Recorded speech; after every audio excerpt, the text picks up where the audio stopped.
Noite. Boa noite, boa noite. Hoje vamos iniciar aqui uma jornada muito bonita que eu intitulei de Ativistas pela Defesa da Infância. Vamos só aqui aguardar que a nossa convidada chegue.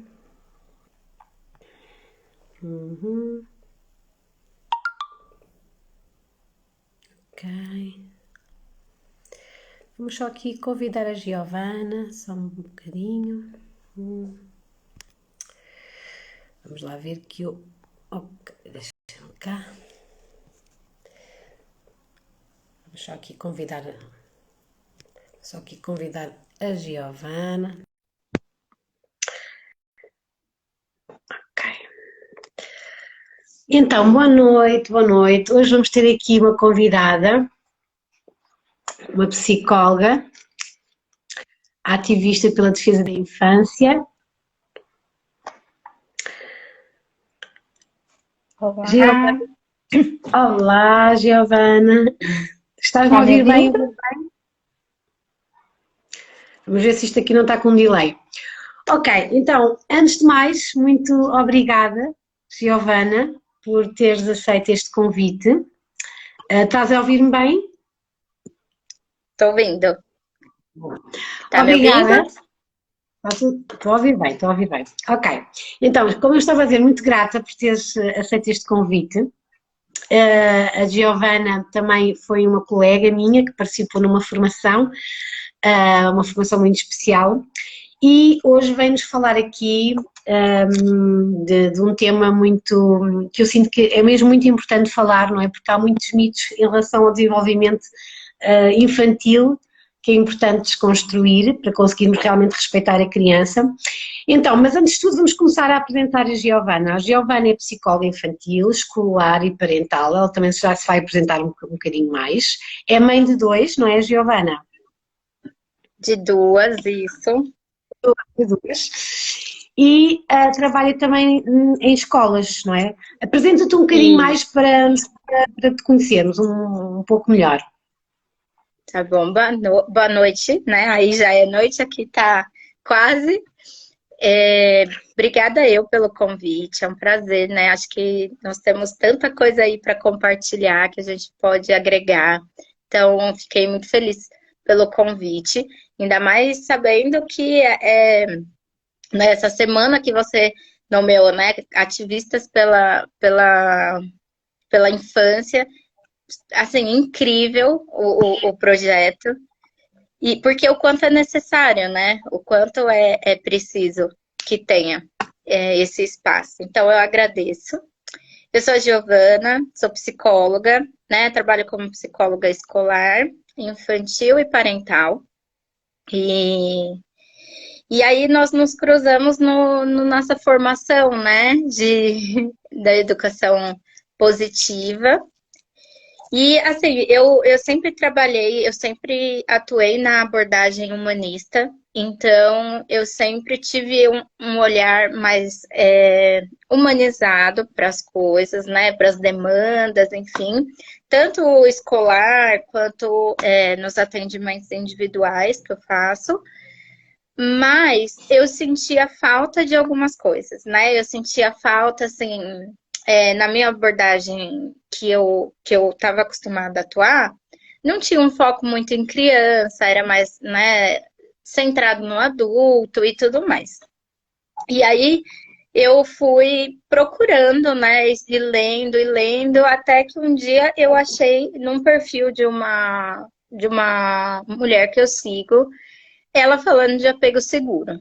E aí eu falei, meu, é disso que eu tô falando. Eu falava, eu achei um nome para o que eu quero falar. E aí, um dia ela falou, eu chamei ela para conversar, e ela falou, tô pensando em lançar um curso, né? Tô pensando em lançar uma formação, alguma coisa em relação a isso. Aí eu falei, legal, né, tal. E aí eu perguntei aonde que ela tinha feito, né? E aí ela me indicou a escola. E aí foi daí que eu fui, entrei, né, para o curso, entrei para a formação. E achei o nome do que eu queria. Achei o nome do que...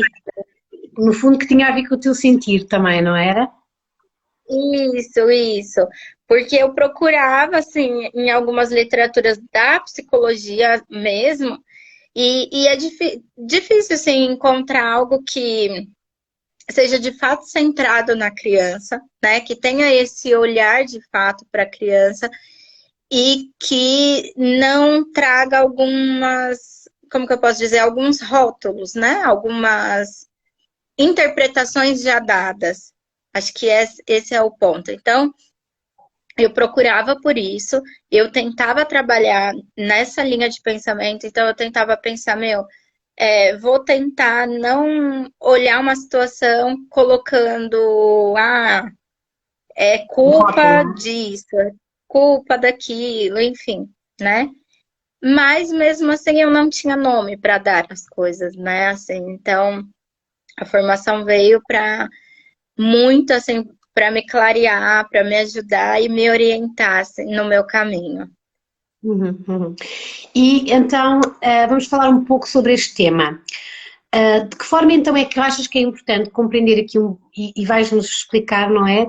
Um pouco aqui o desenvolvimento infantil, as diferentes fases, não é? Porque há aqui muitos mitos, não é? Os terríveis 2 anos, não é? Porque provavelmente também existe aí no Brasil. Ou seja, gostava que nos trouxesse aqui um pouco esta visão, não é? Para que possamos também expandir a nossa consciência e que possamos olhar para a criança a partir de um lugar mais consciente, mais amoroso, não é? Porque há muitos mitos em relação à criança que não respeitam também o seu desenvolvimento, não é? Conta-nos um bocadinho mais onde é que tu vês por exemplo, isso na tua área de atuação. Sim. É, acho que é dado, né, assim, que o adulto é o tá acima, né? É o superior, é quem manda ali naquela relação. Então, acho que um ponto importante da gente iniciar esse papo todo é a gente conseguir enxergar que o adulto e a criança, eles têm a mesma importância, né? De dignidade ali, de respeito, né? Então, assim, o que a gente pode diferenciar essas duas pessoas é esse nível de desenvolvimento, né? A gente espera que o adulto seja mais maduro que as crianças. E a gente Mas sabe que muitas vezes, no fundo estás aqui a dizer que há um princípio que é o igual valor, não é? As necessidades de ambos são importantes, só que o adulto tem um cérebro maduro, logo tem uma responsabilidade maior. sim, Concordas? sim, claro, e até de preservar aquela criança, né? Então, ali a relação vem com esse olhar. Então, a gente enxergar ali a criança como nossa responsabilidade quanto preservá-la, né? Preservar a sua infância, preservar a sua saúde mental e seu desenvolvimento, né? Mas não me colocando num patamar acima, né? Não me colocando como numa relação onde eu mando e ela vai me obedecer, ou eu sei tudo e ela que vai ter que aprender. Porque se eu me coloco nessa relação, por exemplo, na escola, né? Como você falou, assim, colocando numa parte mais prática da minha vida. Se eu me coloco ali naquele patamar acima, eu já não estou respeitando ela de igual, né? Então eu já não vou acolher as demandas que ela me traz de igual. Eu vou achar que as minhas demandas vão ser mais importantes do que a dela, né? Então, num contexto ali de sala de aula, num contexto, enfim, isso vai ter em todos os ambientes, né? Isso vai ter na escola, isso vai ter em casa, isso vai ter nos consultórios, enfim, com todo mundo aí que lida com, né, com crianças. Então, acho que esse é um primeiro ponto que é importante a gente clarear para que a gente siga no nosso papo, né? E aí, a Uhum. partir do momento que eu consigo olhar para essa criança entendendo que nós temos a mesma importância, né? Que nós temos necessidades, tanto eu quanto ela, que precisam ser atendidas, eu vou caminhar para a gente se ajustar dentro disso, né? E aí, trazendo, então, o desenvolvimento infantil, para que eu consiga me desprender daquilo que é minha necessidade, eu preciso compreender que as crianças vão passar por várias fases, né? Elas vão passar por um caminho que eu preciso, muitas vezes, abrir mão do que é minha necessidade naquele momento para atender ela. Porque eu já tive a minha fase, né? Talvez eu não tenha sido atendida como deveria, mas hoje, enquanto adulta, né? Enquanto responsável por manter essa saúde íntegra, né? De desenvolvimento mental e tudo mais, é minha responsabilidade abrir mão, muitas vezes, das minhas necessidades para entender a da criança. E aí, daí vem um monte, né? Nós temos um monte de fases e assim, viver com criança, por exemplo, eu tenho 2 filhas aqui em casa. Uma tem 2 anos e 3 meses e a outra só 3 meses. São, assim, demandas totalmente diferentes e demanda, né, assim, infinita, né? Tipo, não a todo momento tem alguma coisa, porque elas estão em constante desenvolvimento e não tem uma estabilidade, elas estão avançando, elas estão conhecendo o mundo. Então, uma necessidade que hoje é de um jeito, amanhã, semana que vem, é outra, né? É uma outra demanda, já é o que elas enxergam de mundo hoje, semana que vem já é outro, porque o mundo delas já expandiu. Então, daí a gente consegue ir explanando, assim, algumas, né? Mas se você quiser falar alguma coisa... Não, eu estava aqui a pensar também no meu caso, não é? Porque tu tens, não é, 2 filhas muito pequeninas, não é? Que realmente é uma fase, que é uma fase também que acaba por ser muito, são um pouco autónomas, não é? Então há realmente aqui muitas necessidades, não é? E nós temos que de alguma forma às vezes, não é, dar aqui muita atenção, estar muito disponíveis emocionalmente. E eu estava aqui a pensar também no meu caso, que tenho 2 filhos com diferença de quase 10 anos, sendo que um já está na adolescência, que tem 16 anos, e outro que tem 7. Mas apesar de, quando são mais pequeninos, logicamente que são menos, não é, mais dependentes, não é? Existem realmente necessidades que são importantes ser vistas, mas lá está, eu acho que depois nós acabamos muitas vezes por ter esta, ou seja, quando eles crescem, não é, as necessidades vão ser outras, mas continuam, não é, as crianças e até os adolescentes continuam a ter necessidades, não é? E realmente Sim. Existem várias fases aqui ao longo da sua vida e é importante nós estarmos sempre atentas, não é? E estarmos sempre disponíveis para não irmos para aquele lugar em que eu estou, aquela relação que estava a dizer que é um bocado a relação vertical, onde as minhas necessidades, os meus desejos, as minhas emoções são mais importantes do que as da criança. Mas é muito difícil, não é, sair desta verticalidade, porque nós, a educação tradicional é muito isto, não é? Eu é que mando, tu tens de obedecer. E com esta visão acabamos muitas vezes por atropelar, não é, as necessidades dos nossos filhos e não dar e não satisfazer essas necessidades, não é? É realmente desafiante, porquê? Porque foi assim que nós fomos educados, não é? E é assim que, de alguma forma, se nós não trouxermos aqui, não é, um trabalho de maior consciência, não é? Se nós não fizermos aqui um trabalho, é por aí que vamos perpetuar as coisas, não é? Ok, então, neste caso, por exemplo, tu achas que, no teu caso, tens 2 filhas muito pequeninas, não é? E também é um momento na fase da vida de uma mulher, não é? De uma mãe, que é uma fase muito desafiante, não é? Porque há pouco espaço para também satisfazermos as necessidades, não é? As nossas necessidades. Como é que nós, não é, a nível prático, podemos gerir isto? Porque temos aqui muito, ou seja, nós podemos dizer que realmente que as necessidades da criança são importantes, mas como é que depois também as necessidades da mãe podem ser satisfeitas? De que forma é que tu achas que pode haver aqui um equilíbrio? É. É difícil, né? Porque, como você falou, é uma fase que demanda e a gente precisa. A mãe precisa estar sadia para que a criança esteja também, né?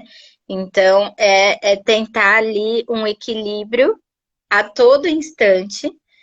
Mas eu confio muito que quando a gente, né, nós mães, a gente atende a necessidade da nossa criança e a gente vê aquele sorrisinho, né? A gente vê aquilo sendo satisfeito ali dentro, né? A gente entendendo que, poxa, naquele momento aconteceu alguma coisa e eu consegui acolher, e eu consegui ser um porto seguro. Assim, de tijolinho em tijolinho, aquilo também vai construindo dentro de nós, né? E, claro, a gente queria descansar, queria dormir, queria, né, ter um dia de spa, enfim. Mas não se compara, né? Não se compara às satisfações. Então, assim, o que eu tento levar para mim é muito isso, assim, é me abastecer com esse abastecer elas para conseguir seguir, né? E sempre eu vou pensando, eu sou a adulta e eu tenho as condições de assumir as minhas necessidades, né? Então, assim, poxa, eu tô super cansada e, nossa, queria dormir. Ok, eu sei, mas eu tenho uma questão cronológica dentro de mim, né? Que as crianças não têm. Então, eu consigo compreender que em algum momento eu vou conseguir, sei lá, 5 minutinhos e fechar o olho e descansar. Mas a minha criança, quando ela tá com sono, ela não tem essa percepção. Ela não Claro. tem esse pensamento, né? Ela não tem o pensamento de, daqui tanto tempo eu vou dormir, ou eu vou poder dormir por tanto tempo, ou, enfim, ela não tem. Ela tem uma necessidade, por exemplo, né, nesse caso, de sono que desregula totalmente ela e que ela precisa ser atendida. O sono também vai desregular o adulto? Com certeza. Mas o adulto tem essa ciência de eu consigo me organizar em algum momento para suprir essa minha necessidade. A criança não, ela não tem essa referência. Então é dessa forma que eu vou indo, né? E que eu acho que é uma forma bacana da gente conseguir não entrar no limbo do desespero, né? Porque senão a gente entra ali no desespero e a gente passa a ter a mesma visão que a criança, né? A percepção de não saber nada, né? De Sim, não conseguir se organizar, acabamos por ser né? mais uma criança que está ali, não é? Exato. E aí a gente se coloca, então, como uma criança diante de outra e não consegue, né? Eu até vou falar uma situação que aconteceu agora há pouco. Estava me preparando aqui para começar a live e eu vi que tinha uma janela de um banheiro aqui que estava aberta, estava fazendo muito barulho e eu resolvi fechar. Só que essa porta do banheiro tá quebrada. E a hora que eu entrei, a janela estava aberta, bateu o vento e fechou. E eu fiquei trancada dentro do banheiro. Eu falei, meu Deus, o que que eu vou fazer agora? Né? O celular estava carregando. E aí eu respirei fundo e eu falei assim, calma, né? Primeira coisa, não vai adiantar chorar, não vai adiantar gritar, não vai adiantar nada. Eu pensei, eu se eu não conseguir sair daqui, alguém vai sentir falta que eu não comecei a live, meu marido, sei lá, alguém vai aparecer. E aí fui pensar e me organizei primeiro até que eu consegui abrir a porta e deu certo.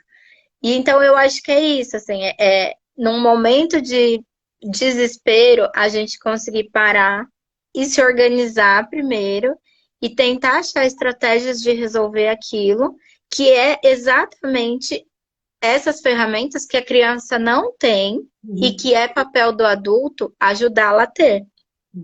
No fundo, nós temos o cérebro maduro, não é? O tal córtex pré-frontal que está já desenvolvido, enquanto a criança ainda não. Isto está muito ainda ligado, não é, aos seus instintos, não é? Muito ainda básicos, não é? Muito às suas emoções.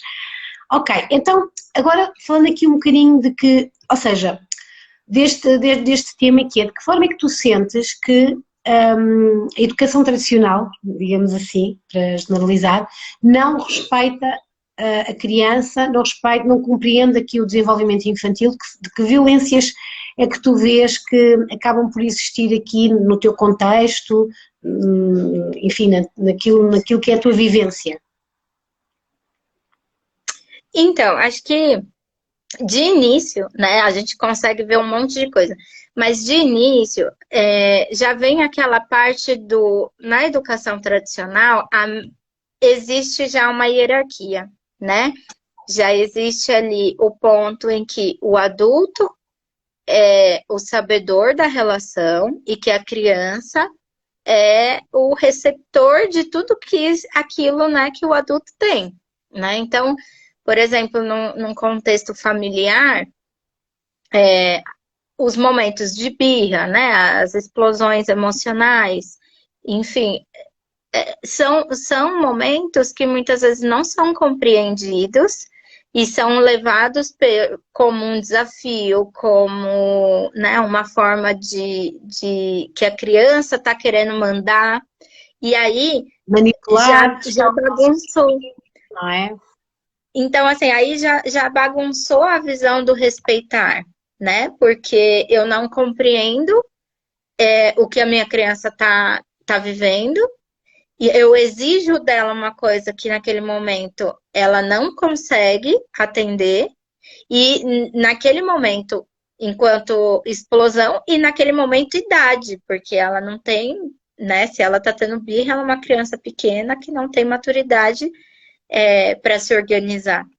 E então, eu vejo isso, e, por exemplo, num contexto escolar, que a gente vê muito, esse ensino centralizado ali no adulto, né? Centralizado no professor como, né? Como eu falei, como aquele que é o ativo, né? Que passa todo o saber, que é o condutor de todo o saber, e a criança somente passiva, né? Então, assim, a criança tem que fazer o silêncio, tem que falar só na hora que o professor deixa.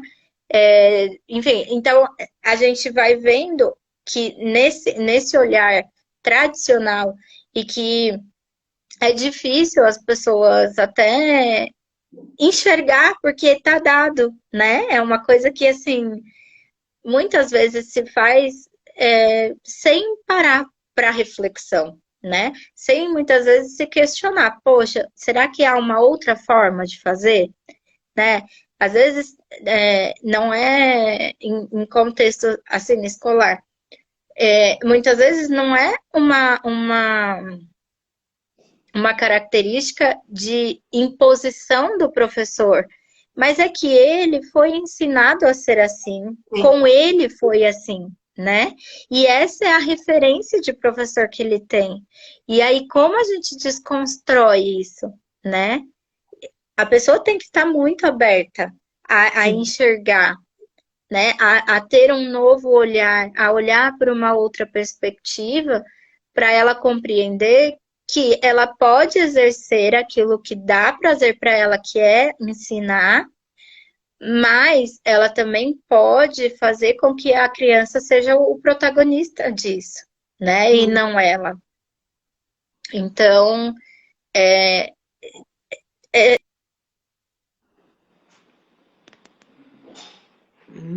Temos aqui uma paragem.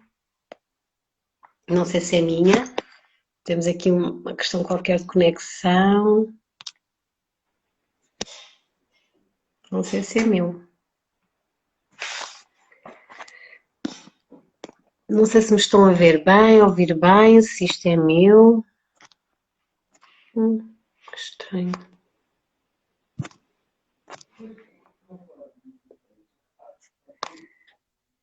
Sim, olha, fiquei sozinha. Fiquei sozinha, não sei, vou tentar novamente aqui chamar a Giovana, convidar novamente aqui, deve ter sido assim uma quebra de conexão. Vou aqui novamente chamar a Giovana. Vamos lá ver se a Giovana consegue chegar aqui.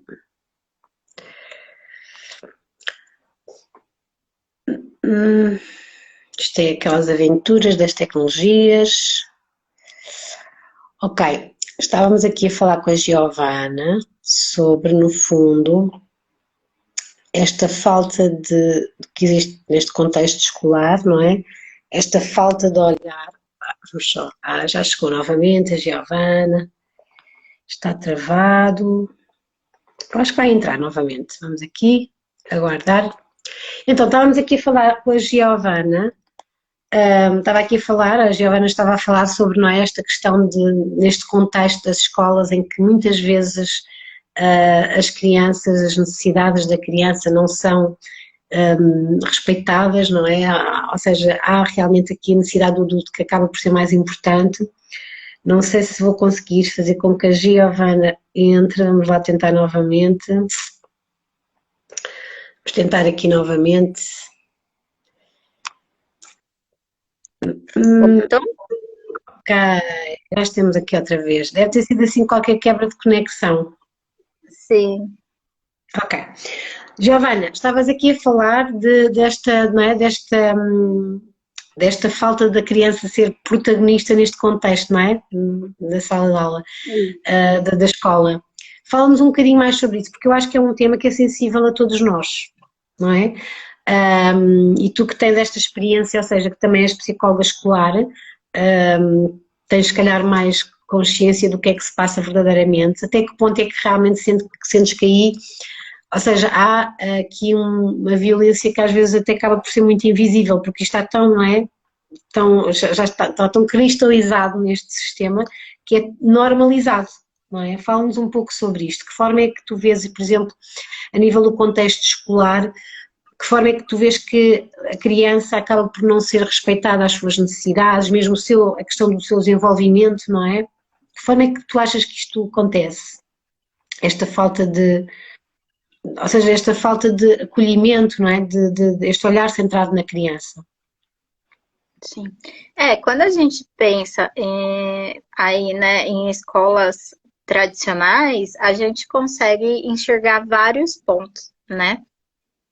A gente consegue perceber justamente por causa disso, porque vai ser um ambiente onde o protagonismo não vai estar centrado na criança ou na infância, né?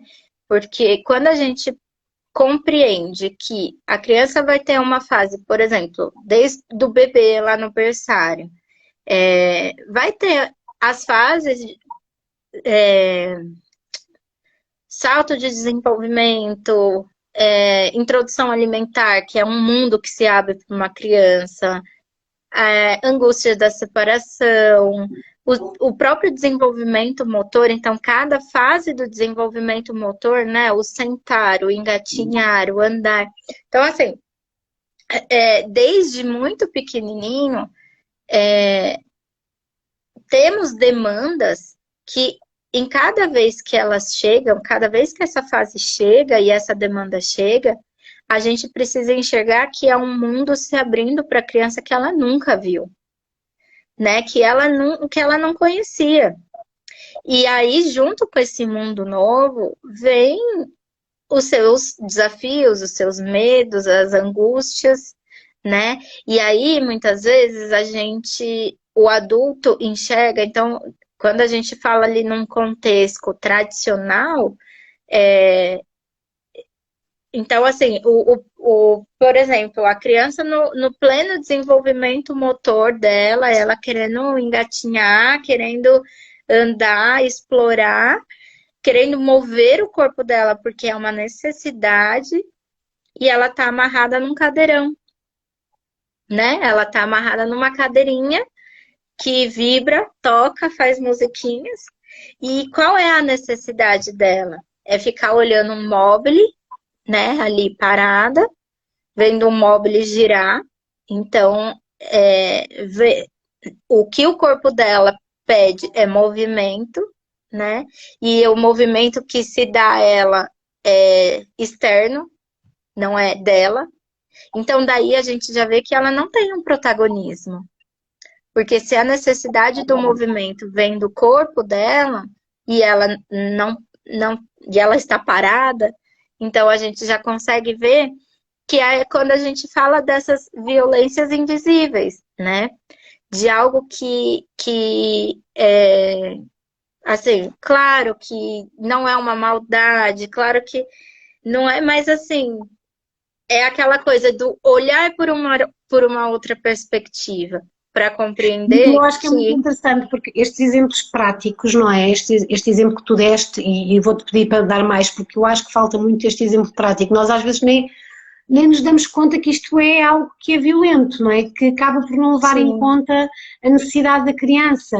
Mas se nós nos colocarmos um bocadinho não é? No lugar da criança, não é? E começarmos a, ok, como é que esta criança se sente?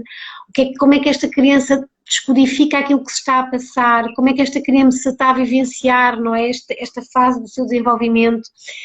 Isto, não é? Se nos colocarmos no lugar da criança durante alguns instantes, nós acabamos, às vezes até, eu pelo menos falo de mim, falo por mim, até sinto um bocadinho a dor da criança, não é?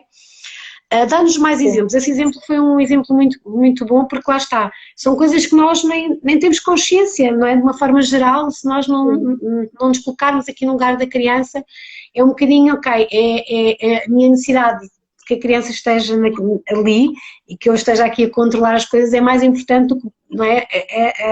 Esta necessidade da criança que esta criança tem de movimento, não é? Mas foi um bom exemplo. Mais exemplos que nos podes dar, Giovana? Bom, e aí, assim, vai caminhando ao longo dos anos, né? Então, assim, por exemplo, quando a criança anda, né? Então, ela precisa. Uma vez eu até fiz um vídeo falando aqui no Instagram da necessidade da criança de andar, então dela conseguir estruturar o tronco, né? Criar essa força, criar essa postura e avançar no andar e a necessidade do adulto de proteção, né? Então, segura pelo braço, segura, né? Fica segurando por cima, como se a criança fosse uma marionete, né? Que se a gente olha o quanto isso é uma forma ruim, né? Porque ali a gente está parecendo que a gente está levando a criança como uma marionete. E o quanto essa força do adulto sobre a criança impede esse desenvolvimento, né? Impede essa liberdade. Ai, mas a criança vai cair? Óbvio, né? Todos nós caímos, e não é que nós queremos que ela se machuque, mas é no cair que ela vai aprender como cair, né? É no cair que ela vai aprender, poxa, nesse desequilíbrio aqui, se eu der um passinho a mais, se eu segurar com mais força aqui ou ali, e aí ela vai tendo essa consciência corporal, né, essa consciência espacial, e vai conseguindo se estruturar naquela habilidade do caminhar. E, enfim, em vários outros, a gente vai ter essa situação em vários momentos, aliás, em todos os momentos, porque a criança está em desenvolvimento, né? E conforme ela cresce, depois ela quer correr, né? E aí a frase que a gente mais ouve em casa e em escola não corre, para de correr, porque correr Cuidado, vai cair. E aí, qual é a preocupação a fundo do adulto, né? A gente sempre tem que se perguntar: eu não quero que ela caia, porque eu não quero ter que lidar com o machucado dela, né? Ou eu não quero que ela caia, porque assim, faz parte, né? A gente precisa também se questionar o porquê. Por que que não pode correr? Qual é o motivo, né? É porque eu não quero lidar com uma criança que está machucada, com aquele choro, talvez? Né? É porque eu não sei lidar com a frustração do cair, então eu acho que aquela criança também não sabe lidar. né? E aí a gente consegue ir se abrindo e pensar, cara, faz parte do desenvolvimento da criança o correr, né? É uma habilidade motora que ela está em constante desenvolvimento e que para o corpo dela, para liberar a energia que ela tem, para liberar a adrenalina que é gerada dentro dela, para ela, enfim, para uma infinidade de coisas que existe no mundo da criança, ela precisa correr, né? E aí a gente, vamos pensar, né, naquela estrutura tradicional. Muitas vezes, por exemplo, em escola, as crianças andam uma atrás da outra, né? Todo mundo ali na fileirinha. Filinha. E sem contar quando ainda a gente tem toda aquela demanda de hoje quem vai ser o primeiro, quem vai estar em primeiro. Aqui em Portugal, aqui há, não sei se como é que é por aí, não é? Depois acho que deve depender um bocadinho, não é, do lugar onde vives, não sei como é que é, mas aqui em Portugal, por exemplo, nós até temos um tempo ameno, vá, mesmo no inverno, por exemplo, no caso das creches, que são as escolas até aos 3 anos de idade, vá, há muito esta dificuldade, não é?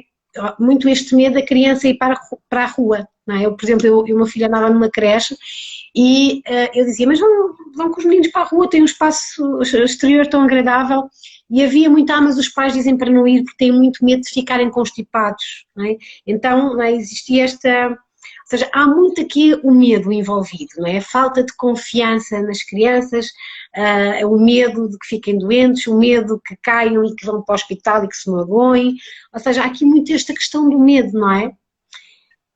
Isto acaba por ter impacto.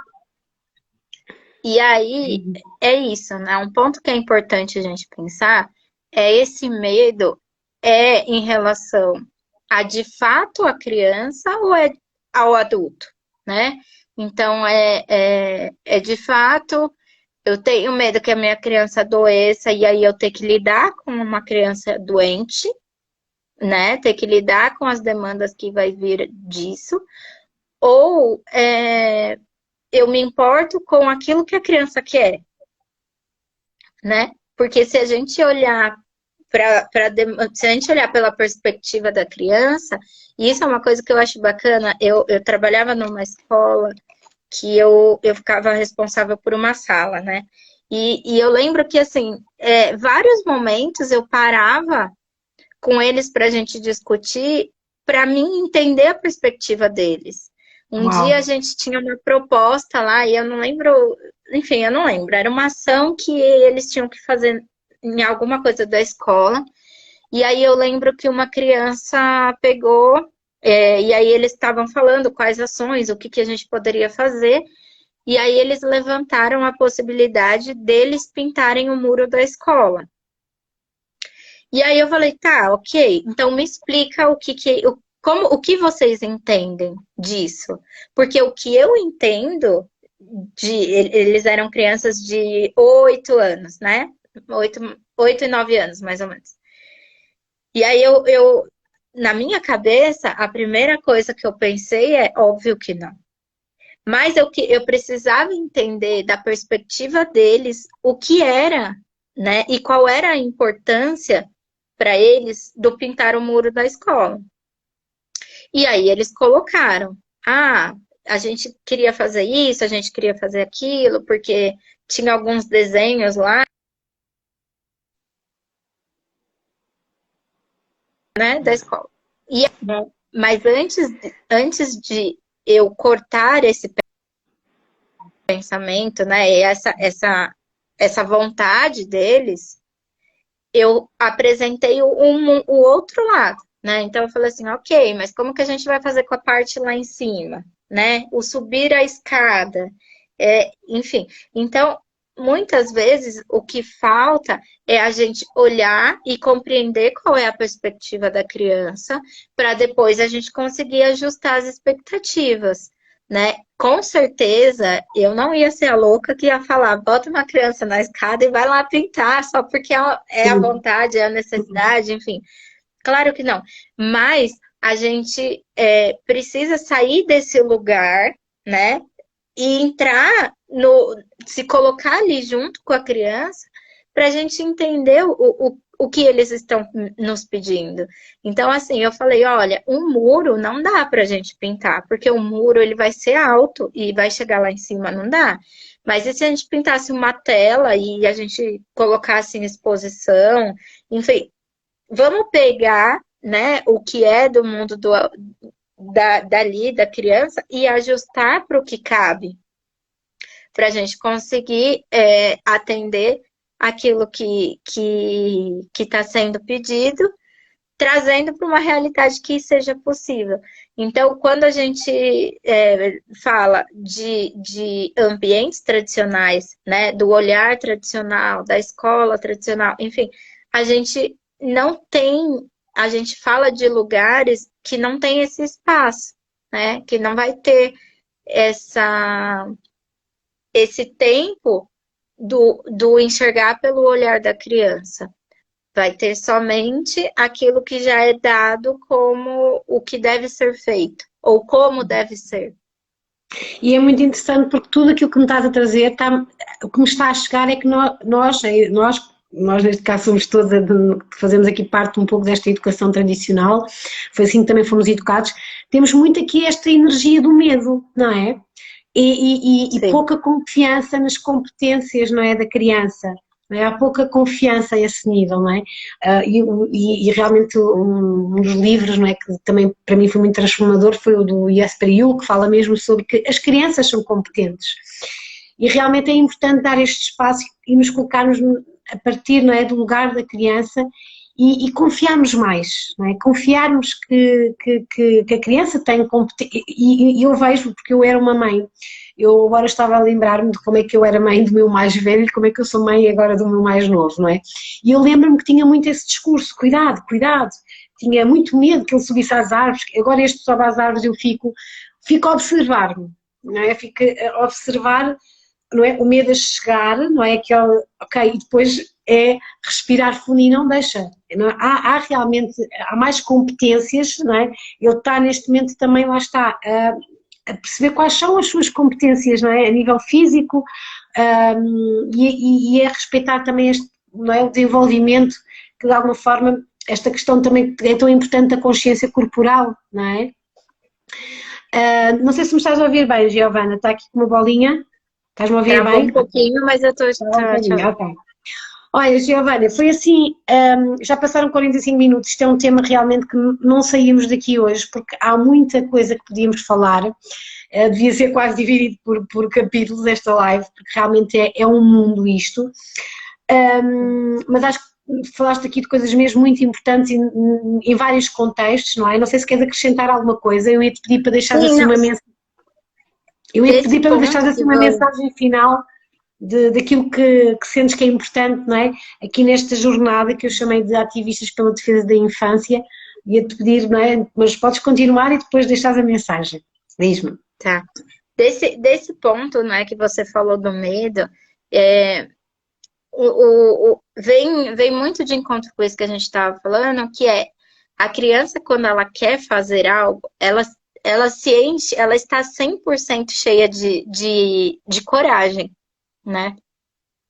Então, assim, não passa pela cabeça dela o cair, não passa o se machucar, não passa, ela está cheia daquela força de fato realizar aquilo, que é o que nos falta, né, enquanto adulto. O quanto nós temos medo, vergonha, receio e põe um monte de obstáculos. Então, quando a gente consegue sair desse lugar do adulto que comanda, do adulto que sabe, do adulto, nananã, e passa a olhar pela perspectiva da criança, a gente consegue se alimentar dessa coragem dela. E aí a gente consegue calar um pouco o nosso medo, porque a gente vai confiar nessa confiança que ela tem, né? Eu vou confiar que, poxa, eu vivo isso muito com a minha filha, muito, porque ela quer subir, ela quer pular, ela quer se pendurar, ela tá numa fase agora de se pendurar. Então, em todos os lugares ela põe a mãozinha, se pendura e fala, olha, mamãe, olha. Ontem ela se pendurou na cuba do banheiro e eu pensei, ela vai quebrar e vai cair, vai, nanana. E veio todas aqueles vai, vai, vai. Mas aí eu pensei, calma, né? Primeira coisa eu falei, fui me organizar e pensar, ela tá super feliz na habilidade que ela tá desenvolvendo. Claro que ali não é o melhor ambiente, o melhor lugar para ela desenvolver isso. Mas eu não vou tirar essa coragem dela nesse momento. Eu espero um pouquinho e aí daqui a pouco eu falo, filha, vamos achar um outro lugar para a gente fazer isso, né? Porque ali pode quebrar. Então, assim, é a gente conseguir, quando a gente sai desse lugar e aceita se colocar no lugar de enxergar pela perspectiva da criança, a gente não vai 100% calar o nosso medo, porque ele tá aqui dentro e ele grita muito alto. Mas a gente vai se alimentar dessa coragem dela. Uau. E aí a gente tenta equilibrar as coisas, né? A gente tenta, poxa, a minha criança está confiante. E por que que eu vou quebrar essa confiança dela, né? Se de fato alguma coisa acontecer, né? Se cair, se machucar, o meu papel é de ser o amparo ali para ela, né? E isso seja eu enquanto mãe, ou seja eu lá na escola enquanto psicóloga, ou enfim, né? Não importa quem é a criança. O papel aí do adulto acaba sendo esse, de acolher aquilo, mas, poxa, né? Preserva essa coragem, preserva essa pulsão que veio da criança e ela vai, assim, aprendendo a lidar com a frustração diferente da forma que nós lidamos. Porque nós lidamos com a frustração assim, eu avisei. Então, o nosso medo, ele vem e ele grita alto, porque a gente não sabe lidar com essa frustração.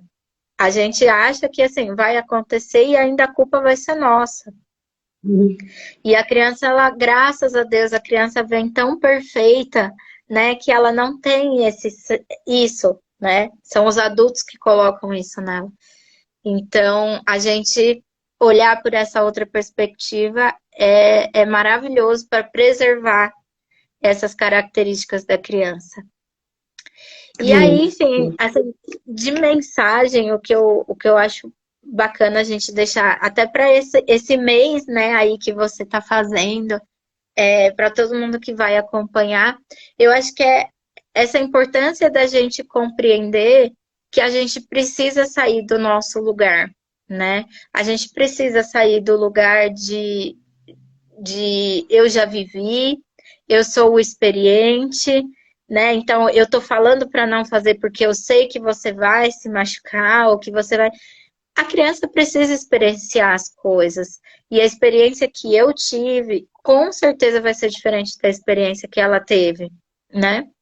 Então, a gente sair desse lugar e se abrir a, a se achegar ao lugar da criança, né? A se achegar a essa não vivência e se abrir para as possibilidades. Porque nós, adultos, como nós tivemos muito essa educação tradicional, a gente acha que as coisas só podem ser feitas de uma mesma forma, né? A gente acha que tudo deve ser feito daquele jeitinho e, e não pode mudar. E as coisas vão acontecer e vão, né, ser de várias possibilidades. É que nós não tivemos tantas, né? Não tivemos tanta abertura. Mas nós podemos ofertar essa abertura para que as coisas sejam diferentes. Uhum, uhum. É assim uma mensagem maravilhosa, porque lá está, nós acabamos por viver num sistema onde o olhar é muito centrado no adulto, não é? E pouco na criança, e historicamente isto é histórico, não é? Ou seja, há muito, a criança ao longo da história foi sempre, nunca teve muita voz, foi sempre um pouco invisível, não é?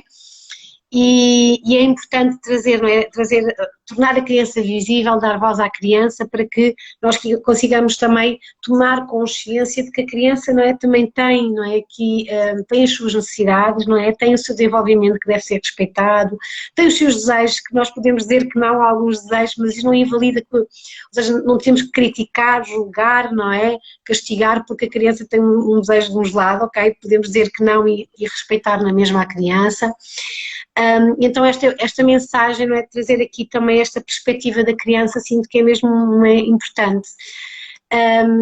E acho que a mensagem, as várias mensagens que passaste aqui foram super importantes, porque lá está, isto é uma coisa que está tão normalizada, então em relação ao movimento, não é?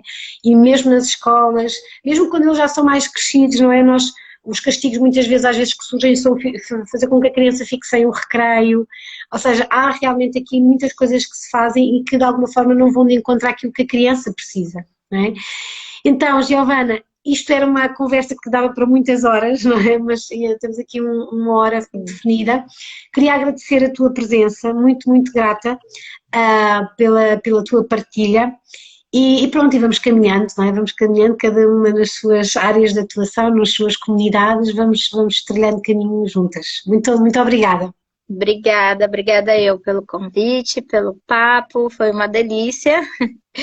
E que seja um mês incrível aí, vou acompanhar as lives com as outras meninas.